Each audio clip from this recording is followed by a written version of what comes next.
নমস্কার, কলকাতা টিভির ডিজিটালে আপনাদের স্বাগত জানাই। আপনাদের সঙ্গে রয়েছি আমি জহিতা।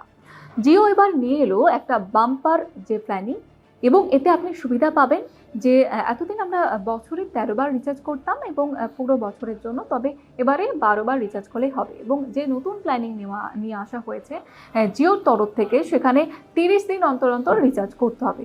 এবং যেমনটা বলা হচ্ছে যে ট্রায়ের নির্দেশ মেনে ২৮ দিনের পরিবর্তে ৩০ দিনের মেয়াদ নতুন প্রিপেড প্ল্যান নিয়ে এসেছে জিও।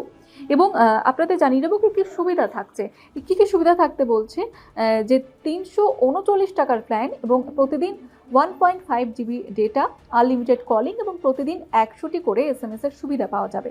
উল্লেখ্য, গত ৪ এপ্রিল জিও তাদের নতুন এই ৩৩৯ টাকার সেই প্ল্যানটি বাজারে এনেছে এবং এর সবচেয়ে বড় বৈশিষ্ট্য হলো এবং এর মেয়াদ, অর্থাৎ ২৮ দিনের যে প্ল্যান আমরা রিচার্জ করতাম, সেক্ষেত্রে হিসেব করে দেখা গেলে আমরা দেখতাম যে বছরে ১৩ বার রিচার্জ করতে হচ্ছে। তবে এবার এই যে ৩০ দিনের প্ল্যান, এটা পুরো ক্যালেন্ডার ডেটের মাধ্যমে নিয়ে আসা হয়েছে, অর্থাৎ বছরে আপনি ১২ বার রিচার্জ করলে আপনি সারা বছর এই জিওর যে পরিষেবা সেটা আপনি পাবেন। এবং কী কী রয়েছে সেই প্ল্যানে সেটাও বিস্তারিতভাবে আপনাদের জানাবো। প্ল্যানের দাম হচ্ছে ৩৩৯ টাকা এবং এর মেয়াদ হচ্ছে ৩০ দিন। ডেটা মোট ৪৫ জিবি হাই স্পিড ডেটা এবং ভয়েস কল থাকবে যে কোনো নেটওয়ার্কে, আনলিমিটেড লোকাল কল থাকবে। তার পাশাপাশি SMS থাকবে প্রত্যেক দিন ১০০টা করে। এবং তার পাশাপাশি আরও বিশেষ সুবিধা যেগুলি রয়েছে সেগুলি হচ্ছে জিও টিভি, জিও সিনেমা এবং জিও ক্লাউডের কমপ্লিমেন্টারি যে সাবস্ক্রিপশন সেগুলো আপনি পেয়ে যাবেন।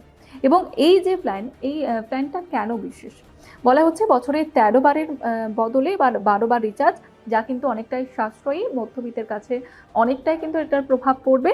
এবং ৩০ দিনের প্ল্যান আসায় এখন বছরে ১২ বার রিচার্জ করলে চলবে, সেক্ষেত্রে অনেকটাই বাজেট ফ্রেন্ডলি হলো এই প্ল্যান, এটা কিন্তু বলা যেতে পারে। কারণ এতদিন ২৮ দিনের জন্য যে আমরা টাকাটা দিতাম, সেটা এখন ৩০ দিনের মধ্যেই দিলেই হবে। সেক্ষেত্রে সাধারণ মানুষ যারা মধ্যবিত্ত বিশেষ করে, তাদের কাছে কিন্তু এই যে প্ল্যান সেটা কিন্তু অনেকটাই সুবিধাজনক।